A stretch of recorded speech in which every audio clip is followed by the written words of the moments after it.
Hi friends, welcome to నానమ్మ village వంటలు. ఈరోజు వీడియోలో అయితే మనమైతే ఆలూ సమోసాని అయితే చేసుకోబోతున్నాం. మన ఇంట్లో కూడా ఆలూ సమోసాని ఎంతో ఈజీగా ఎంతో టేస్టీగా చేసుకోవచ్చు. మరి అది ఎలా అనేది వీడియోలో అయితే చూద్దాం. ఇంకా లేట్ చేయకుండా అయితే వీడియోకి వెళ్ళిపోదాం. వీడియో చూసిన ప్రతి ఒక్కరైతే ఈ వీడియోకి అయితే లైక్ కొట్టండి. అలాగే మరిన్ని రుచికరమైన వంటల కోసం మన ఛానల్ అయితే సబ్స్క్రైబ్ అయితే చేసేయండి. నేనైతే ఆలూ సమోసా కోసం అయితే మెజరింగ్ కప్తో ఒక కప్ అయితే మైదాని అయితే తీసుకున్నాను. మనం ముందుగానైతే ఈ పిండి విసికేసేసి పక్కన పెట్టుకున్నామంటే ఆలోపు పిండి అయితే నాంతది బాగా. కోసం మనం అయితే పిండిని అయితే కలుపుకుందాం. మనమైతే పిండిలోకి అయితే కాస్త ఉప్పు అయితే వేసుకోండి రుచికి తగ్గట్టుగానే. అలాగే కొంచెం వామనైతే నలిచేసేసి వేయండి. కొంచెం వాము నలిచేస్తే సరిపోతుంది. ఇప్పుడైతే కాస్త వాటర్ పోసుకొనేసి కలుపుకుందాం. పిండి అయితే అంత మెత్తగా అంత గట్టిగా కాకుండా మీడియంగానైతే పిండిని అయితే కలుపుకోవాలి. చూసారు కదా, పిండిని అయితే ఈ విధంగానైతే కలిపేసేసి కాసేపు అయితే పక్కన పెట్టేయండి. ఇంకా బాగా నానుతుంది పిండి అనేది. చూసారు కదా, నేనైతే కావాల్సిన బంగాళదుంప అలాగే ఉల్లిపాయలని అలాగే ఇక్కడ పచ్చిమిరపకాయలు అయితే కట్ చేసి పెట్టుకున్నాను. ఇప్పుడైతే మనమైతే మనకు సమోసాలోకి స్టఫ్ను అయితే తయారు చేసుకుందాం. బాండి పెట్టేసేసి బాండి బాగా కాగానే ఆయిల్ అయితే వేసేయండి. ఆయిల్ వేసేసేసి ఆయిల్ కాగానే మనమైతే కట్ చేసుకున్న పచ్చిమిరపకాయలు అయితే వేసేయండి. మిరపకాయలు అయితే బాగా వేగిన తర్వాత ఇందులోనే మనం కట్ చేసుకున్న ఉల్లిపాయలు అయితే వేసేయండి. వేసేసేసి ఒకసారి బాగా కలిపేసేయండి. ఉల్లిపాయలు అయితే వేగలోపు మనమైతే ఆలూనైతే బాగా పిసుకుదాం. ఆలూనైతే బాగానైతే పిసికేసేయండి. ఆలూనైతే మరీ మెత్తగానైతే ఉడకబెట్టకండి. ఉల్లిపాయలు అయితే ఈ మాత్రం వేగిన తర్వాత మనమైతే ఆలూనైతే పిసికేసుకున్నాం కదా, ఆలూనైతే వేసేయండి. వేసేసేసి ఒకసారి అయితే బాగా కలిపేసేయండి. ఆలూ వేసుకొని బాగా కలుపుకున్న తర్వాత చిటికెడు పసుపు, ఒక హాఫ్ టీ స్పూన్ కారం, రుచికి సరిపడా ఉప్పు, మీ దగ్గర ఉంటే చాట్ మసాలా వేయండి, లేదంటే ఒక half teaspoon garam masala వేసుకోండి. అలాగే ఒక హాఫ్ టీ స్పూన్ ధనియం పొడి వేసేసి బాగానైతే కలిపేసేయండి. చివరిగానైతే మనమైతే టేస్ట్ కోసం అయితే మిరపగింజలను అయితే వేసుకోవాలి. తింటున్నప్పుడు చాలా టేస్ట్గా ఉంటాయి. మీరు ఎప్పుడు వేయకపోతే అయితే ఒకసారి వేసి ట్రై చేయండి ఈ విధంగా సమోసాని. అలాగే ఒక నిమ్మకాయ రసాన్ని పూర్తిగానైతే పిండేసేయండి. నిమ్మకాయ పిండిన తర్వాత ఒకసారి అయితే పూర్తిగానైతే బాగా కలిపేసేయండి.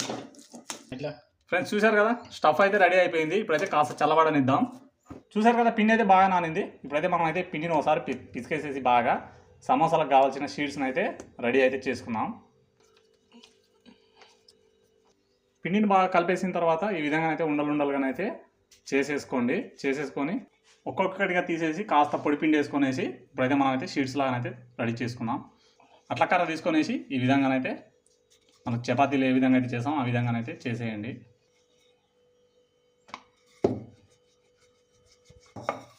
చూసారు కదా, మనకైతే ఈ విధంగానైతే ఒకే సైజులోనైతే వెడల్పున చపాతీ చేసినట్టే చేసేయండి. ఇప్పుడైతే దీన్ని అయితే మధ్యలోకి అయితే కట్ చేసుకోవాలి. ఒక దాంట్లో మనకైతే 2 సమోసాలు అయితే వచ్చేసాయి. ఒక పక్క కట్ చేసుకున్న తర్వాత ఆ షీట్ని అయితే కరెక్ట్గా ట్రయాంగిల్ని అయితే మనమైతే ఫోల్డ్ చేసుకోవాలి. ఒక టీ స్పూన్ అయితే మైదా పిండిని అయితే కలిపి పెట్టేసేయండి. మనకైతే క్రీమ్ లాగానైతే ఇలా రుద్దేసేసి సీల్ చేసుకోవడానికి అక్కడ వస్తుంది. చూసారు కదా, ఈ విధంగానైతే ఫోల్డ్ చేసేసేసి కరెక్ట్గా సీల్ చేసేయండి. ఇప్పుడైతే మనమైతే సీల్ చేసుకున్న దాన్ని కొద్దిగా ఓపెన్ చేసేసేసి మనం ముందుగానే చేసుకున్న స్టఫ్ను అయితే అందులోకి అయితే పెట్టేసేయండి. మనం కలుపుకున్న మైదా ఉంది కదా, ఆ మైదాని అయితే అంచులకైతే ఈ విధంగానైతే అంటించేసేయండి. అంటించేసేసి సీల్ చేసుకుంటే మనకైతే సమోసా రెడీ అయిపోతుంది. ఈ విధంగానే మిగతా సమోసాలు కూడా చేసుకుందాం. చూసారు కదా, సమోసాలు ఈ విధంగానే మిగతా అన్ని కూడా చేద్దాం. స్టవ్ వెలిగించండి. స్టవ్ వెలిగించేసి ఒక బాండి పెట్టేయండి. బాండి పెట్టేసేసి సమోసాలను అయితే ఫ్రై చేసుకునేందుకు ఒక ఆయిల్ అయితే పోసేయండి. ఆయిల్ పోసేసేసి మనకు 2 సమోసాలు కాలే విధంగా ఆయిల్ అయితే పోసుకోండి. మరీ ఎక్కువ అయితే అవసరం లేదు. వేసేసేసి సమోసాలని ఒకవైపు కాలిన తర్వాత మరోవైపుకి అయితే తిప్పేసుకోండి. చూసారు కదా, ఒకవైపు కాలిన తర్వాత మరోవైపుకి అయితే సమోసాలను అయితే తిప్పేసేయండి. తిప్పేసేసి ఇంకోవైపు కింద బాగా కాల్చుకుంటే సమోసా అయితే రెడీ అయిపోతుంది. చూసారు కదా, సమోసాలను అయితే మీడియంలో పెట్టుకొనేసి స్టవ్ ఈ విధంగా కాల్చుకుంటే సరిపోతుంది. ఇప్పుడైతే తీసేసేసి ఒక ప్లేట్లోనైతే టిష్యూ పేపర్స్ అయితే వేసేయండి. ఏమైనా వేస్ట్ ఆయిల్ ఉంటే అబ్జర్వ్ చేసుకుంటుంది, అందులో వేసేయండి. ఈ విధంగానే మిగతా సమోసాలు కూడా కాల్చుకుందాం. ఫ్రెండ్స్ చూసారు కదా, మనకైతే సమోసాలు అయితే ఆల్మోస్ట్ అయిపోయినాయి. నాకైతే మొత్తం చిన్న పెద్ద అన్ని సమోసాలు కలిపి అయితే నాకైతే ఒక 18 సమోసాలు అయితే అయినాయి.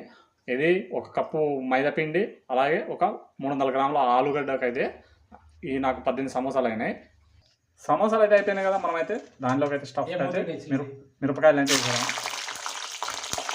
మిరపకాయలు వేపేటప్పుడు అయితే కాస్త జాగ్రత్తగా ఉండండి. బాగా జిల్లేసేసి మనకైతే నూనె శరీరం మీద పడుతుంది.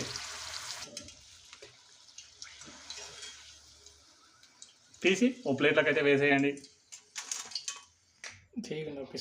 మనం ఆయిల్లో ఫ్రై చేసుకున్న మిరపకాయల మీదంగా ఉప్పు అయితే వేసేసేసి ఒకసారి కలిపేసేయండి. ఫ్రెండ్స్ చూశారు కదా, మనకైతే సమోసా అయితే రెడీ అయిపోయింది. ప్లేట్లో పెట్టేసేసి మనం వేపుకున్న మిరపకాయలు అయితే దానిపైనుంచి నలుసుక తినడానికి అయితే పెట్టేసిన చాలా రుచిగా చాలా ఈజీగా మన ఇంట్లో మనమే చేసుకోవచ్చు. మన ఇంట్లో ఉండే వాటితోనే నాగా చేసుకోవచ్చు. మరి ఎప్పుడు చేయకపోతే ఒకసారి అదే విధంగా అయితే మీరు కూడా సమోసాను అయితే ట్రై చేయండి. మరి ఈ సమోసాల రెసిపీ మీకు ఎలా అనిపించింది ఈ వీడియోకి అయితే కామెంట్ చేయండి, లైక్ చేయండి. అలాగే మరెన్నో రుచికరమైన వంటల కోసం నా ఛానల్ని సబ్స్క్రైబ్ అయితే చేసేయండి.